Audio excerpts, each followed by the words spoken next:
할렐루야. 오늘 하나님의 막대기라는 제목으로 말씀을 증거하겠습니다. 여러분이 이 주보에 있는 글을 읽어보시는지는 모르겠는데요. 주보에 있는 글로 우리 말씀을 시작할까 합니다. 어떤 사람이 열심히 구두를 팔고 있었습니다. 그 사람은 자기가 파는 구두약에 대해 브랜드도 잘 알고, 그리고 그 구두가 얼마나 다른 브랜드보다 좋은지에 대해서도 아주 해박하게 잘 알고 있었어요. 그리고 무엇보다 그 사람은 그 구두약을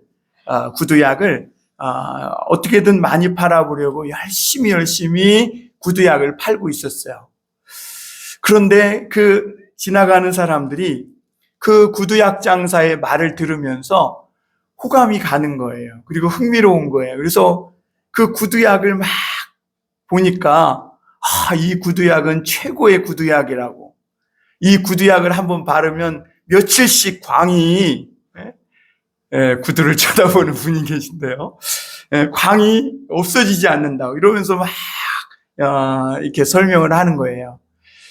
그 지나가는 사람들이 그 설명은 아주 흥미롭게 잘 듣는데 아무도 그 구두약을 사가지 않는 거예요. 그래가지고 이 구두약 장수가 답답해가지고 한 사람을 잡고 물어봤대요.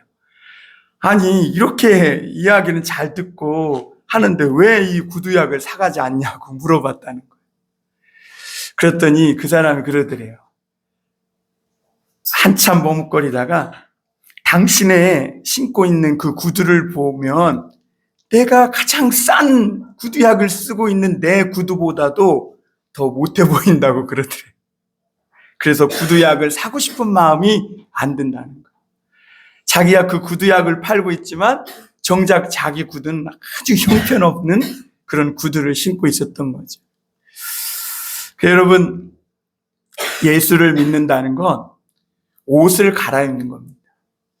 오늘 이제 단풍이 물드니까 산에 가신 분들이 많은데, 산에 가면 등산복을 갈아입잖아요. 양복 입고 산에 올라가는 사람 없겠죠. 그러듯이 예수 믿으면 옷을 갈아입는 겁니다. 내가 세상에 살 때 가졌던 그 생각, 세상에서 살던 습관, 그리고 세상에서 살 때 가졌던 그런 삶의 어떤 가치관이나 어떤 문제 해결의 방법, 이런 모든 삶의 방식들이 이제는 예수 믿은 후에 새로운 옷으로 갈아입어서 새롭게 문제를 바라보고 새로운 삶의 방식으로 해결하려고 이 삶의 길을 살아가는 거, 이게 예수 믿은 사람이에요. 오늘날 많은 사람들이 교회와 이 성도들을 향해 고개를 흔드는 이유가 무엇입니까? 오늘 우리가 가진 복음이 약한 게 아니에요. 오늘 우리가 걸치고 있는 옷이 허름하고 낡은 거예요. 우리가 가진 이 기독교, 예수 그리스도의 신앙, 이 복음이 얼마나 탁월하고 놀라운 신앙인지 몰라요. 그런데 그 믿은 바대로 살지 않는 것이죠. 그 니제이 굽타의 요즘 기독교 로마를 뒤흔든 낯선 종교라는 책을 제가 읽고 있는데요. 그 책에 보니까 이 기독교는요, 기독교의 이 사람들이 고린도전서에 있는 것 같이 그들이 겉으로 봤을 때는 일반 사람과 그렇게 크게 다르지 않았대요. 그들도 싸우고 그들도 때로는 질투하고 시기하고 했다는 거죠. 그럼에도 불구하고 그 기독교 성도들이 로마를 뒤흔들고 뒤집어 엎은 그 비결이 어디에서 왔냐면, 그 성도들을 1세기 기독교인들은 남이 우리를 어떻게 보느냐에 그렇게 신경을 쓰지는 않았대요. 그저 그들이 집중한 것은 우리가 믿는 바가 무엇인가, 내가 무엇을 믿고 있느냐 하는 것이죠. 그리고 또 하나는 내가 믿는 그 바대로 어떻게 살아가고 있느냐, 이걸 그들은 집중하며 살아갔다 그래요. 그래서 그 당시 종교가 만연해 있던 로마 시민들에게는 1세기 기독교인들이 굉장히 이상하고 위험해 보였고, 그러나 그들이 매력적인 사람이었다는 거예요. 여러분, 우리 그리스도인들이 이렇게 믿지 않는 사람들에게, 혹은 또 교회 안에 있는 같은 성도들에게 매력적인 사람들이 될 수 있기를 주님의 이름으로 축원합니다. 제가 오늘 이렇게 집에서 교회를 일찍 나오는데 저희 5층에 사는 한 분을 뵌 거예요. 그래서 오랜만에 뵙길래 인사를 드렸고, 그리고 이제 추석 명절도 지나고 이래가지고 왜 바깥 어르신이 안 보이신다고 혹시 잘 계시냐고 그랬더니 돌아가셨다는 거예요. 그래가지고 우리가 올 초까지만 해도 뵙고 인사를 나눴는데 깜짝 놀랐어요. 그래, 왜 어떻게 하다 그렇게 되셨냐 그랬더니 담낭암으로 돌아가셨대요. 담낭암. 그 윗집에 사시는데 어느 날 갑자기 이렇게 성경을 보니까 사람이 한 번 죽는 것은 정하신 것이요 그 후에는 심판이 있다 그랬어요. 그러니까 여러분, 오늘 그리스도인들이 이 땅에 살아가면서 조금 가난하고 내가 막 높아지다가 조금 꺾여서 낮아지고 또 삶의 이런저런 고난의 막대기로 호되게 징계를 받는 거, 이런 게 그게 그리 중요한 게 아니에요. 진짜 중요한 것은 뭐냐면 더 중요한 거, 마지막 그 영원한 지옥의 심판을 면하는 그런 은혜를 입는 것이 오늘 우리 그리스도인들에게 중요한 줄 믿습니다. 그래서 하나님은 이스라엘 백성들이 가나안 땅에 들어가기 전에 그들을 모압 평지에다 앉혀놓고 신신당부한 게 있어요. 그게 신명기 8장 5절 6절에 나오는데 이런 말씀입니다. 너는 사람이 그 아들을 징계함 같이 내 하나님 여호와께서 너를 징계하시는 줄 마음에 생각하고 내 하나님 여호와의 명령을 지켜 그의 길을 따라가며 그를 경외할지니라, 이렇게 말씀했어요. 하나님이 택하시고 또 구원하신 자를 끝까지 책임지시는 하나님이세요. 그래서 때로는 하나님이 그들을 사랑하시기도 하지만 때로는 징계의 막대기를 들기도 해요. 어떤 사람들은 대개 하나님의 사랑에 대해서만 생각해요. 여러분, 하나님의 사랑만 생각하면 어떻게 되는 거예요? 그 다음에 뭐만 남는 거예요? 내 생각, 내 뜻, 내 의지, 내 기분, 내 감정, 이것만 남는 거예요. 그런데 성경은 분명히 하나님은 사랑의 하나님이지만 동시에 막대기를 들고 계신 하나님, 우리를 심판하시는 하나님이심을 말씀하고 있어요. 그래서 우리에게 회개라는 말이 왜 필요합니까? 하나님이 사랑의 하나님인 동시에 징계하시는 하나님이시기 때문에 그런 거예요. 그래서 기독교 신앙의 내용이 뭐예요? 오늘 우리가 사랑의 하나님으로 인해 구원받은 우리가 그 주님을 믿고 살아갈 때 때로는 하나님의 말씀에서 엇나가서 하나님이 막대기로 우리를 징계하실 때 그 징계를 받고 돌이켜 깨닫고 회개하며 주님 앞에 돌아오면 하나님이 그를 회복시키시고 새롭게 하신다는 것, 그게 우리가 믿는 기독교 신앙인 줄 믿습니다. 여러분, 아수르라는 이 나라는요, 다른 나라를 침략하고 그래서 죽이고 빼앗고 파괴하는 이런 깡패 나라였어요. 그래서 그 당시 흉흉한 소문이 돌았는데, 야, 이스라엘도 망할 것이고 유다는 이스라엘보다 10배는 약하니까 금방 무너져 버릴 것이다, 이렇게 생각했어요. 그러나 하나님은 유다의 멸망만은 막으셨어요. 오히려 북이스라엘은 망했지만 유다는 망하지 않았고, 그리고 그 유다를 망하게 하려고 했던 오히려 그 아수르가 망하게 하신 걸 볼 수 있습니다. 사랑하는 성도 여러분, 왜 하나님이 그 10배나 강했던 북이스라엘은 망했는데 왜 그 짝디 작은 베냐민 지파와 유다 지파로 이루어졌던 그 유다 지파는 망하지 않고 오히려 그 유다 지파를 망하게 하려고 했던 아수르가 망했을까요? 여러분, 오늘 이 하나님의 징계 앞에 그래도 이 유다 백성들 안에는 하나님의 은혜의 불씨, 이 믿음의 불씨, 신앙의 불씨를 가진 사람들이 남아 있었기 때문입니다. 그러므로 사랑하는 성도 여러분, 누구든지 이 세상 사람들은 다 태어나면 지옥의 입에 삼킨 바 돼요. 한번 죽는 거 정한 거예요. 그리고 영원한 심판이 있는 거예요. 그런데 여러분, 이 지옥의 입을 틀어막는 것이 보니까 재물도 아니에요. 권력도 아니에요. 명예도 아니에요. 오늘 우리가 이 땅에서 얼마나 잘 먹고 잘 사냐?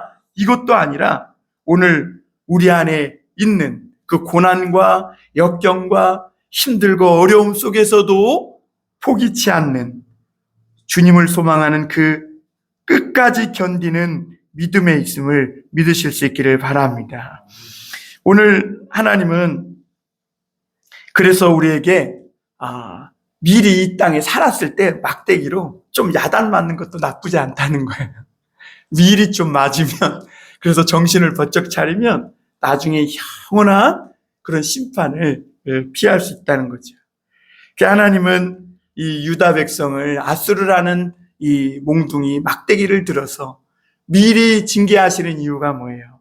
그들로 하여금 진짜 심판, 큰 환난을 면하게 하시기 위함이라는 걸 볼 수 있습니다. 여러분, 우리는 이 성경을 보면요, 하나님은 세상 사람들이 자기를 지키는 것과 하나님을 믿는 성도가 자신을 지키는 것은 그 원리가 완전히 다르다는 것을 누누이 말씀하고 있어요. 그러나 하나님의 사람들도 점점 부유해지고 또 잘 먹고 잘 살고 이러면서부터 말씀을 버리고 세상의 이런 흐름을 따라가는 걸 볼 수 있습니다. 그러니까 하나님을 믿는 사람 그 내면에도 두 법이 충돌하는 거예요. 세상에서 성공하고 잘 먹고 잘 살고 싶은 이 세상의 법과 하나님의 이 법이 충돌하기 시작하는 것이죠. 그러다 보니까 힘있고 또 특권이 있는 사람은 어떻게 하겠어요? 자기의 육신의 욕망을 이루기 위해서 자기가 하지 말아야 할 일들까지 행하는 것을 볼 수 있습니다. 그 이야기가 이제 1절부터 나오는데요. 우리 1절 한번 보겠습니다. 불의한 법령을 만들며 불의한 말을 기록하며 그랬어요. 여러분, 본래 하나님이 이스라엘에게 주신 법은 딱 하나, 율법이었습니다. 그런데 시대가 변하고 세상이 변하고 인간관계가 복잡해지면서 새로운 법이 필요하겠어요? 안 필요하겠어요? 필요하죠. 그래서 이 이스라엘 백성들이 법을 만들어 공포했는데 이사야 선지자가 화가 있다 그런 거예요. 그러니까 이사야 선지자가 화가 있다는 것은 옛날 일제강점기 때 공포됐던 법을 오늘날에 적용할 수 없어가지고 새로운 법을 만들어 공포한 거. 이런 거에 대한 책망이 아니에요. 오늘 이스라엘 백성들이 그 지도자들이 법령을 만들어 공포한 건 하나님은 불의한 법령이라고 말했고, 그래서 이사야 선지자를 통해서 책망하고 있는 것이죠. 여러분, 하나님은 이스라엘 백성들을 종살이에서 건져줬어요. 그리고 십계명의 율법을 줬어요. 이 십계명의 율법을 보면 사람이 어떻게 하나님을 경외하고 사랑해야 하는지, 그리고 인간은 다른 사람을 어떻게 다른 사람들과 어울려 함께 살아가야 하는지 그 내용을 전하고 있는 게 핵심이에요. 하나님은 율법을 줘갖고 이스라엘 백성들로 하여금 부모도 공경하게 하셨고, 또 사람은 함부로 죽이지 말며 남의 것은 무엇이든지 강제로 뺏지 못하게 했고, 특별히 거짓말을 못하게 했어요. 율법을 주셨어요. 그러니까 이 십계명 안에는 하나님을 잘 섬기고 다른 사람들과 아름답게 어울려 살아가는 모든 길과 방법이 다 들어있는 거예요. 그렇게 믿으십니까? 네. 율법주의자가 되라는 말이 아니에요. 그 율법의 정신을 무엇이냐 생각해 보라는 것이죠. 하나님이 이 율법을 주셨을 때는 여러분 법대로 처리하라 라고 이 율법을 줬을까요? 아닐까요? 헷갈리죠? 하나님이 율법을 주신 건요, 법대로 처리하라고 준 게 아니에요. 사실은. 약한 자를 불쌍히 여겨주고 무엇보다 양심을 저버리지 말라고 주신 거예요. 그러니까 이 하나님의 십계명, 이 율법은 긍휼의 법이고 그리고 마음의 법이에요. 그런데 이 법이 망가져 버린 거예요. 불의한 법령을 만들었어요. 겉으로 볼 때 그 법령은 손색이 하나 없는 법령이에요. 아, 그럴듯하고 잘 맞아요. 근데 거기에 뭐가 없는 거예요? 하나님. 거기에 뭐가 없는 거예요? 하나님의 은혜가 없고 사랑이 없는 거예요. 여러분, 바른말 잘하는 사람 있죠? 근데 그 바른말 잘하는 그것이 왜 몸이 건조하게 들립니까? 거기에 하나님의 사랑과 은혜가 없는 거예요. 그러면 아무리 바른말, 옳은말도 살리는 능력이 없어요. 여기서 불의는 세상과 다르게 하나님과 멀리 하는 것이 불의예요. 그러니까 불의한 법령을 만들었다라는 말은 무슨 말이에요? 법을 잘 만들긴 만든 것 같아. 그런데 거기에 뭐가 없어요? 하나님이 없어요. 하나님. 그러니까 하나님은 그런 일에 화가 있다고 했어요. 여러분, 우리가 어떤 특권이나 또 어떤 권리 이런 것들을 많이 가지고 있다고 해서 함부로 살면 안 돼요. 왜냐하면 물론 없는 사람도 함부로 살 수는 있지만 없는 사람은 거의 함부로 살지 못해요. 왜냐하면 없기 때문에 함부로 살 수가 없어. 살 게 없어. 그런데 여러분, 많이 가지고 특권의 위치에 있고 이런 사람들은 정말 더더욱 조심해야 돼요. 그래서 하나님은 많이 가진 사람들이 더 많이 갖기 위해 겉으로는 하나 틀리지 않는 이런 법령들을 만들어서 자기의 숨은 욕망을 채우려고 하는 이 지도자들의 불의한 법령을 공포한 일에 대해 책망하고 있는 것이죠. 여러분, 이스라엘 나라가 그 당시에 다른 나라를 보니까, 다른 나라를 보면 야, 부자가 굳이 가난한 자의 빚을 갚지 못한다고 해서 봐주거나 굳이 그냥 조금 이자를 안 받거나 그래도 그럴 필요가 없다는 거예요. 다른 나라를 보면 가난한 사람이 빚을 졌다가 못 갚으면 법대로 그냥 이자까지 물리다가 못 받으면 그 이자를 이자에 해서 그냥 노예로 팔아버리더라는 것이죠. 그리고 모든 걸 다 법대로 이렇게 하다 보니까 사회가 진짜 깨끗해지는 것 같고, 그리고 무능한 자들이 없어지는 것 같고, 이러니까 사회가 정말 정의로워지고 좋아 보이더라는 거죠. 여러분, 사회가요, 우리는 법치주의 그러지만 사실 법치주의라는 것은 국가를 이루기 위한 최소한의 단위인 거예요. 사실 법이라는 건 각 사람들의 마음에 하나님의 양심의 법만 살아있으면 필요 없는 거죠. 사실은. 근데 우리가 너무나 세상에는 다양한 사람이 있고 너무나 많은 그런 희귀한 사람들도 있기 때문에 법이 있는 거지, 사실은.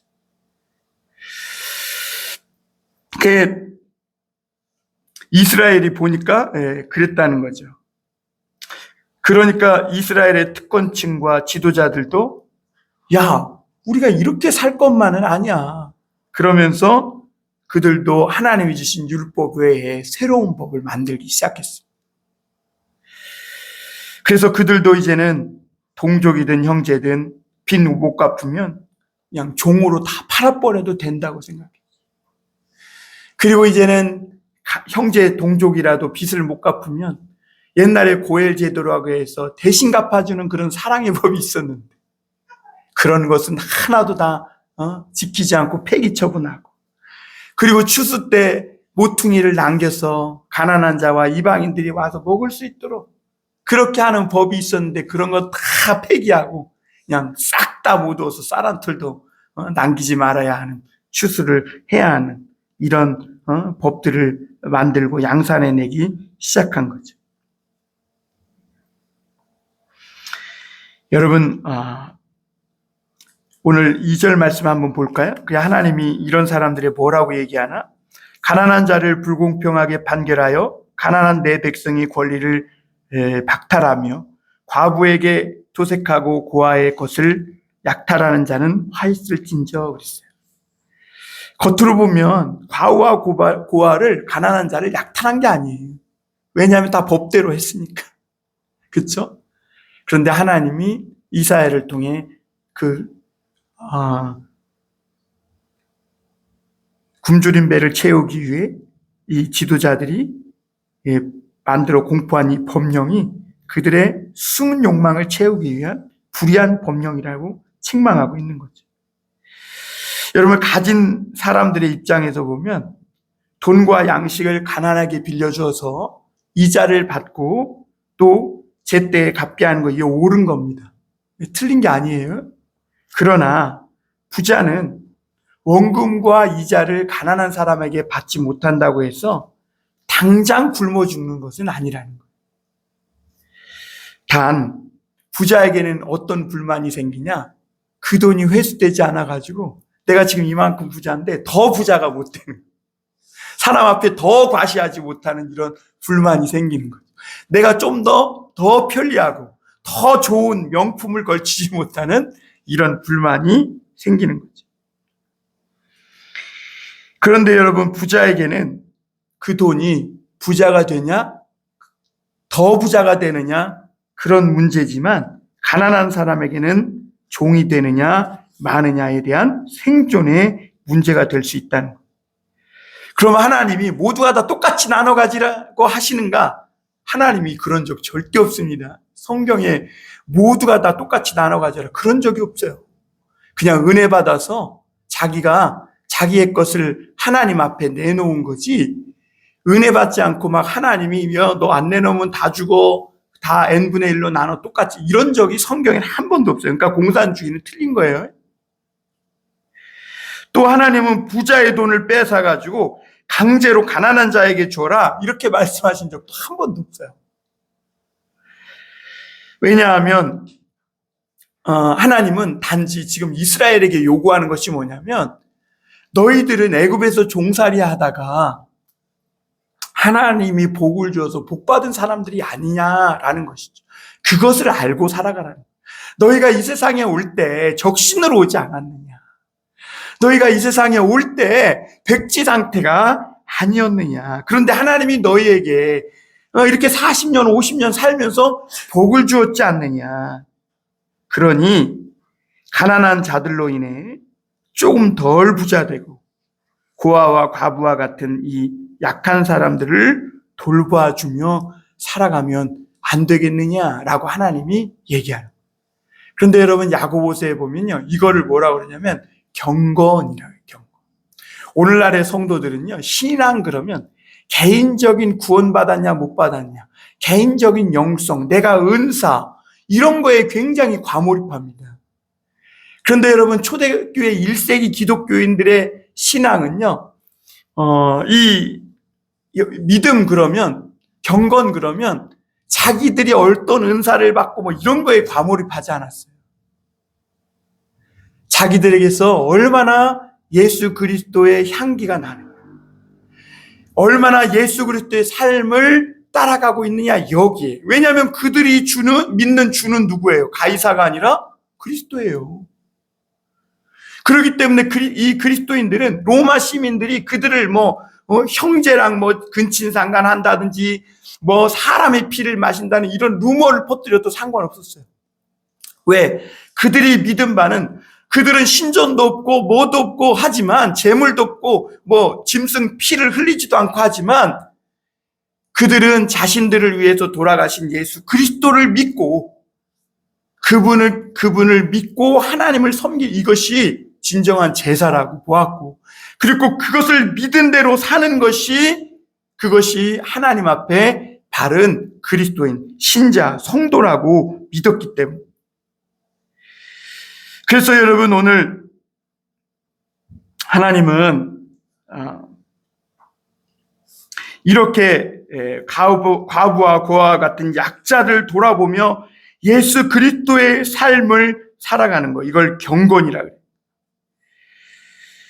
그런데 하나님이 이렇게 경건하게 산 사람들, 그렇게 하나님의 율법의 정신을 가지고 그것을 일일이 하나 자로 잰 듯 다 지키며 살지 못하지만 그래도 하나님이 주신 이 율법의 그 마음을 마음속에 가지고 세상의 약한 사람들을 돌보며 사는 사람들에게 어떻게 해주시겠다고 그러냐? 앞으로 당할 큰 환난을 면하게 하신다.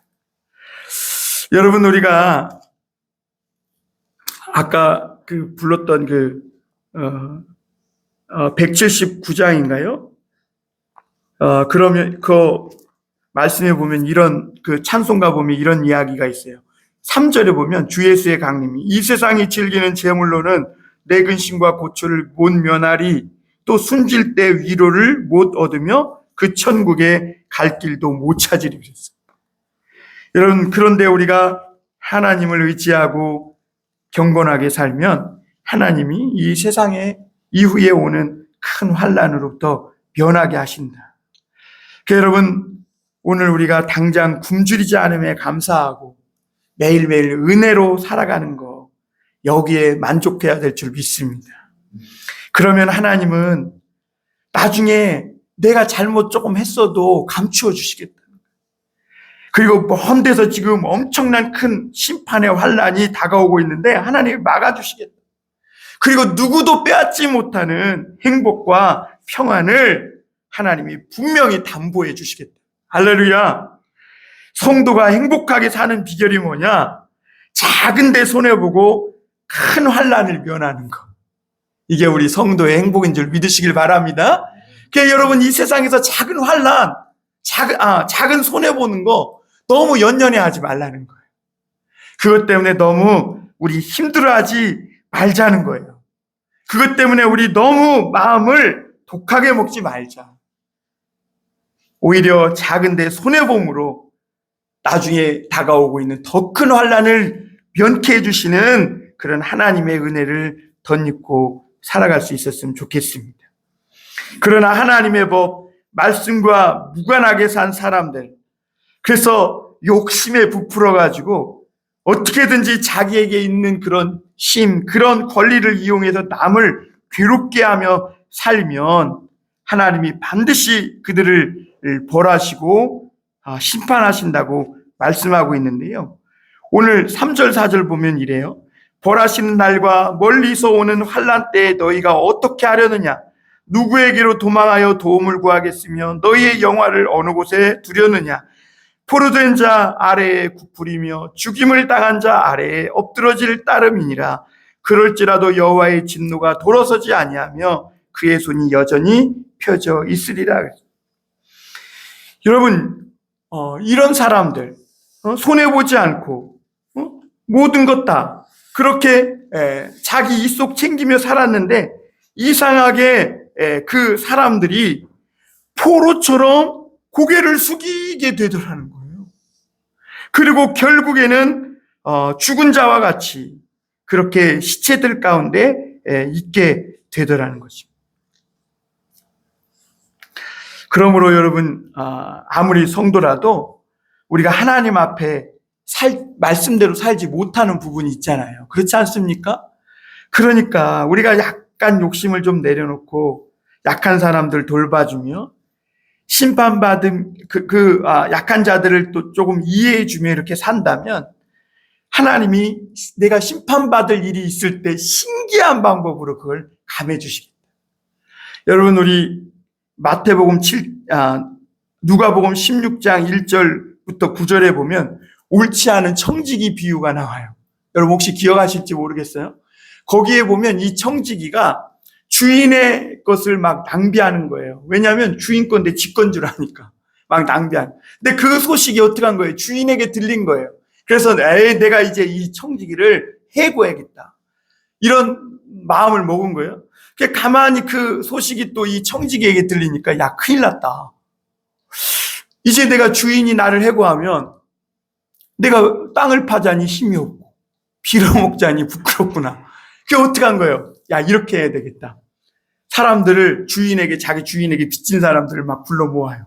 그래가지고, 야, 너 기름 얼마 빚졌어? 그럼 100말. 그럼, 야, 너 여기 50말이라고 써. 너 밀 얼마 빚졌어? 그럼, 나 100석. 그럼, 야, 너 80석이라고 써. 그런데요, 주인이 그런 청지기를 책망하느냐? 아니라. 오히려 그 청지기가 옳게, 지혜롭게 행한다. 이러면서 뭐라고 말씀하시냐면, 주인이 이 옳지 않은 청지기가 이를 지혜 있게 하였으므로 칭찬하였으니 이 세대의 아들들이 자기 시대에 있어서는 빛의 아들들보다 더 지혜로움이니라. 내가 너희에게 말하노니 불의의 제물로 친구를 사기라. 그리하면 그 제물이 없어질 때에 그들이 너희를 영주할 처소를 영접하리라 그랬어요. 그러니까 여러분, 이 청지기가, 옳지 못한 청지기가 주인에게 있는 재물이 자기 건 줄 알고 막 자기 맛 쓰니까 낭비한 거죠. 그런데 나중에 이 사실을 주인이 들었다는 걸 알고 사람들에게 나눠주고 또 빚진 자들을 감해주고 이러니까 그 모든 칭찬이 누구에게 돌아가겠어요? 주인에게 돌아가요. 그리고 그 옳지 못한 청지기가 왜 이렇게 했겠어요? 야, 그때서야 비로소 깨달은 거죠. 아, 이거 대게 아니라 주인 거구나. 그러다 보니까 100말이 아니라 야, 50말이라고 써. 아깝지 않은 거야. 아깝지 않은 거야. 그렇죠?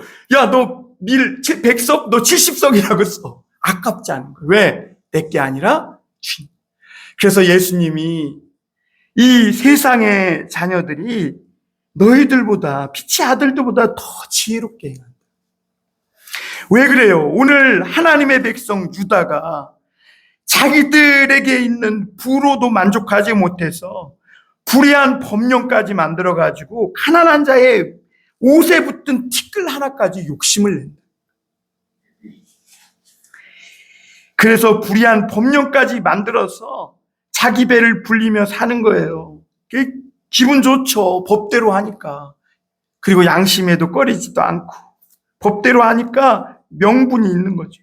근데 하나님이 뭐라 그래요? 야, 멀리서 심판이 오고 있다. 그러면서 하나님이 세 가지를 물으세요. 야, 너 그때 어떻게 하려느냐? 어? 멀리서 엄청난 심판이 다가오고 있는데 너 불의한 법령까지 만들어가지고 이렇게 네 마음대로 막 살다가 너 그때 심판날에 어떻게 하려느냐? 또 뭐라 그래요? 그때 너 누구에게로 도망하며 도움을 구하겠느냐? 하나님이 심판하는데 피할 곳이 어디 있겠어요? 그렇잖아요? 그리고 너희 영화를 어디에 두려느냐? 그랬어요. 3절 마지막에 보면 너희의 영화를 어디에 두려? 여러분, 하나님은 사람들에게 영화를 주셨어요. 행복과 안전함, 풍성함, 부유함을 주셨어요. 그런데 여러분, 이 주님이 준 영화 빼앗기지 말아야 될 건데 너희에게 준 영화, 그 영화를 어디 둘 만한 안전한 곳이 있느냐라는 것이죠. 여러분, 사람은 장래에 오는 환난을 면할 방법도 없고 도움을 구할 사람도 없고 심지어 여러분 내가 가진 내 영화 끝까지 내가 붙들 수도 없는 거예요. 오늘 누리는 행복 끝까지 뺏기지 않으려면 믿을 만한 분께 맡겨두어야 될 줄 믿습니다. 그게 뭐냐? 하나님 앞에 그 말씀에 들은 말씀대로 경건하게 살아가는 것이죠. 그리고 하나님께 영화를 맡겨둔다는 게 어떤 의미겠어요? 하나님께 들은 말씀대로 사는 것. 그 율법대로, 그 율법 안에 있는, 하나님이 주신 그 율법 안에 있는 예수님이 잘 정리해 줬잖아요. 하나님을 사랑하고 이웃을 사랑하며 사는 것. 이게요, 은사보다 100배는 중요해요. 이게 어떤 영성보다 100배는 중요해요. 그 그리스도의 법을 성취하며 사는 것, 그게 우리의 영화를 아주 안전한 하나님께 맡겨두는 길이라는 것을 여러분 잊지 마시길 바랍니다. 그런데 많은 사람들이 살다 보면 손해도 보고 막 그러니까 우라통이 치밀어요. 그리고 돈 많고 재물 많고 권력 많은 사람들은 자기가 가진 특권을 가지고 내로남불 세법을 만들어요. 그래가지고 자기의 욕망을 확장시키는 일에 사용하고 있음을 보게 됩니다. 여러분, 우리가 그런 순간이 다가오면 먼저 우리 자신을 하나님 말씀 앞에 쳐서 복종시켜야 될 줄 믿습니다. 그렇지 않으면 이상하게 잘 되는 것 같지만 결국에는 포로처럼 고개를 숙이게 되고 죽은 자처럼 엎드려질 뿐이라는 것이죠. 작은 이익은 챙길 수 있을지 모르지만 하나님의 큰 도우심을 잃어버려서 너의 그 영화가 사라져버린다. 여러분, 하나님은 우리가 멸망치 않도록 이 세상에서 미리 어려움을 주시는 하나님이세요. 그래서 때로는 어떤 종은 교만해지지 않도록 하나님이 미리 좀 꺾어 놓으시고, 어떤 사람에게는 좀 병으로 낮춰 놓으시고, 어떤 사람에게는 좀 재물로 이렇게 가난하게 하셔서 겸손하게 하세요. 왜냐하면 가지고 싶은 거 다 가지면 저 종이 분명히 교만해져서 멸망길을 갈 수 있기 때문입니다. 하나님은 사랑하는 자를 막대기로 경계선을 쫙 그으셔가지고 다시 계속 주님의 말씀 앞에 나오게 하시는 사랑의 하나님이신 줄 믿습니다. 두 번째로 우리가 생각해 볼 것은 하나님이 드신 이 아수르라는 막대기입니다. 5절 한번 볼까요? 아수르 사람은 화 있을진저 그는 내 진노의 막대기요 그 손의 몽둥이는 내 분노라 그랬어요. 여러분, 하나님이 이 이스라엘 백성들이 율법을 주었는데 그 들은 말씀대로는 살지 않고 경건치 않게 살아서 하나님이 아수르라는 막대기를 들고 막 때리는 거예요. 그러면 막대기는 어떻게 해야 돼요?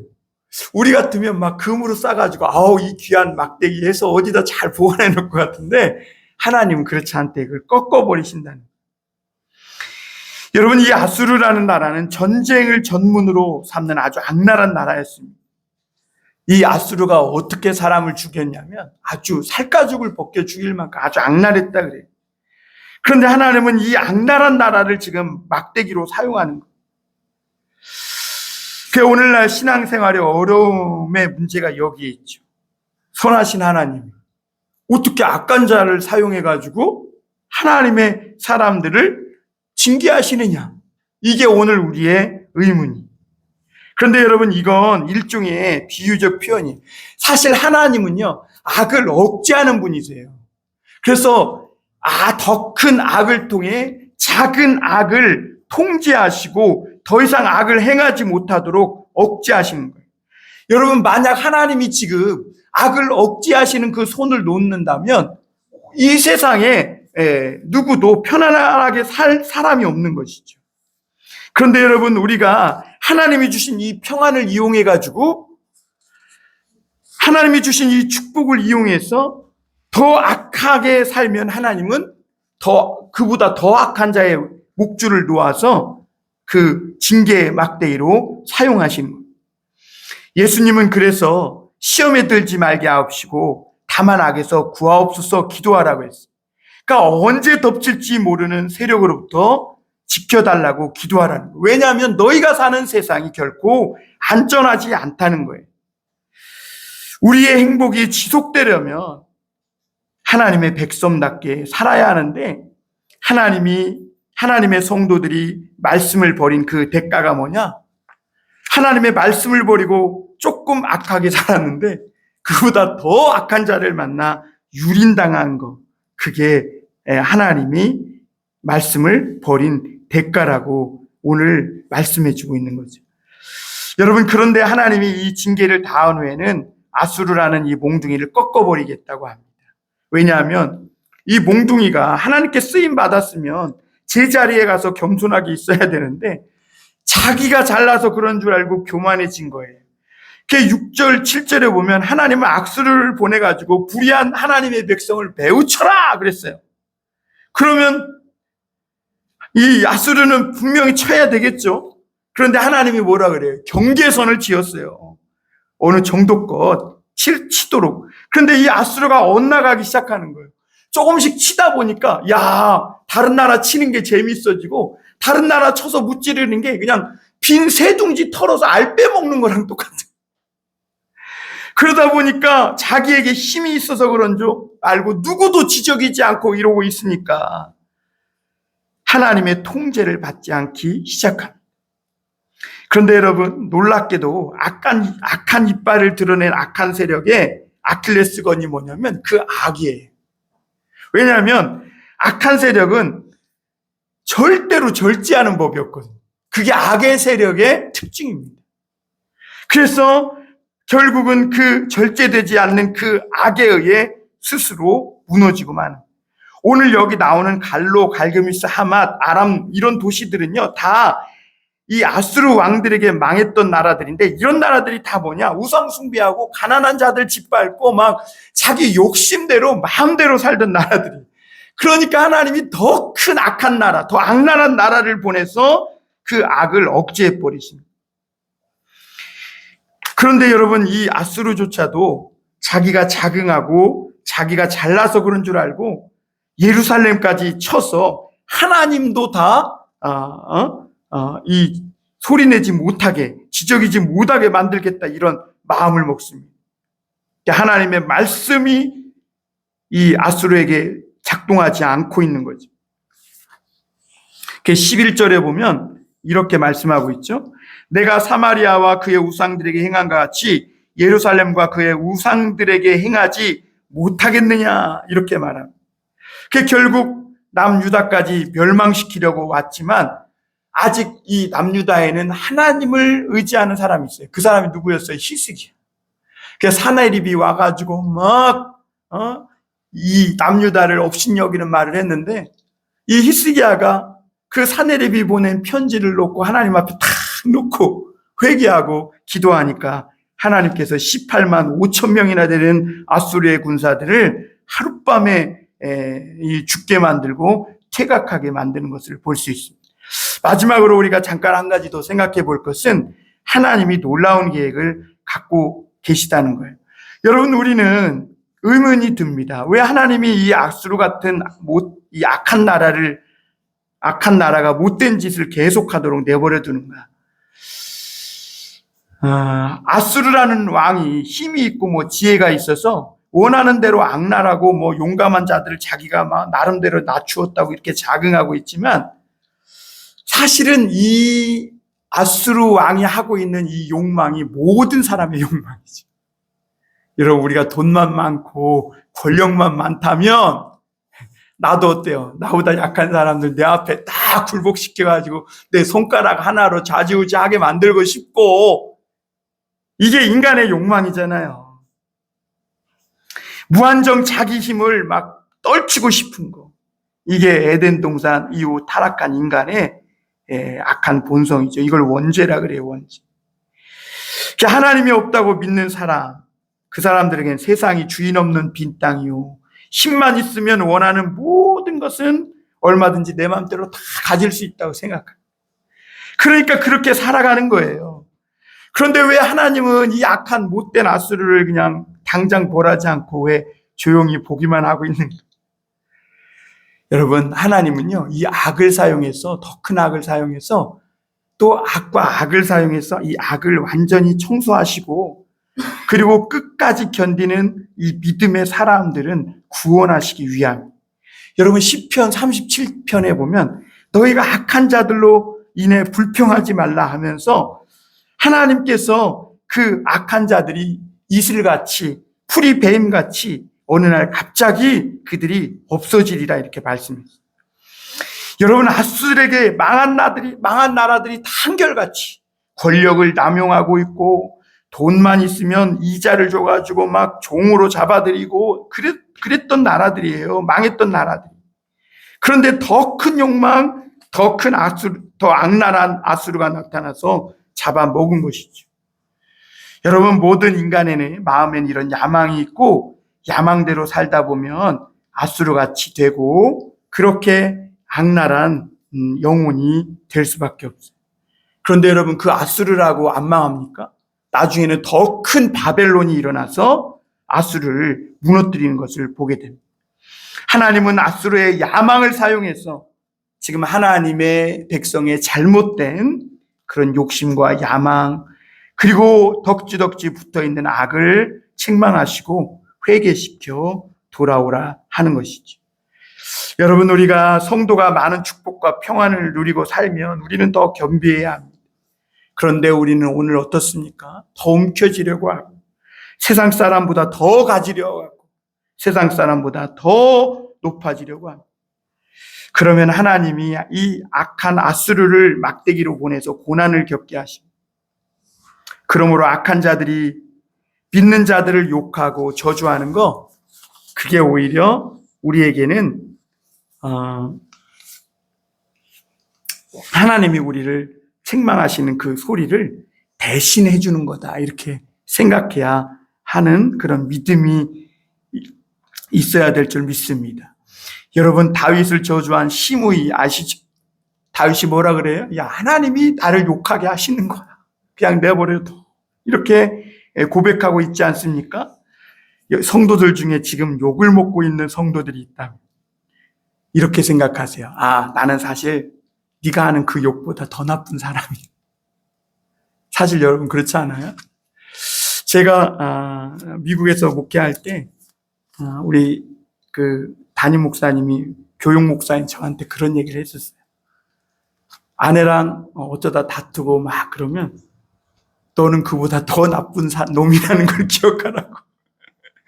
근데 하나님이 그 정도로 그냥 하는 거라고 이렇게 생각하라는 거예요.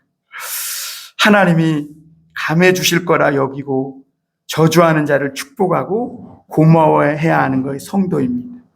여러분, 약한 자들을 그 저주와 욕과 상관없이 이 악한 자들은 망하게 되어 있습니다.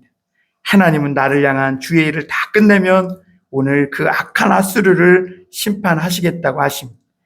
사랑하는 성도님들, 세상 사람처럼 높아지고 많은 돈을 벌고 싶고, 이게 사실 오늘 여기 앉아있는 저와 여러분들의 마음인지도 모르겠습니다. 하나님이 많은 사랑과 축복을 주시니 겸손하지 못해서 오늘 우리가 사람 믿는 성도들 공동체 안에서조차도 세상의 것을 가지고 없는 사람을 부끄럽게 하고 때로는 힘없는 사람들을 수치스럽게 만들고 있지는 않은지, 이런 욕망은 사실 다 악을 부르는 위험한 행동입니다. 하나님의 큰 심판이 있기 전에 하나님 앞에 나의 이런 악한 작은 욕망, 작은 것까지 탐내는 이런 우리 자신의 육신을 하나님께 쳐서 복종시켜 하나님의 막대기 아래 둘 수 있기를 바랍니다. 그래서 예수 안에서 나는 날마다 죽노라 라는 고백을 드린 바울처럼 먼 데서 오고 있는 하나님의 이 심판의 더 큰 막대기를 면하고 절망이 소망으로 바뀌고 심판을 축복으로 바꾸는 그런 지혜로운 청지기 다 될 수 있기를 주님의 이름으로 축원합니다. 기도하겠습니다. 하나님 아버지, 감사합니다. 하나님, 우리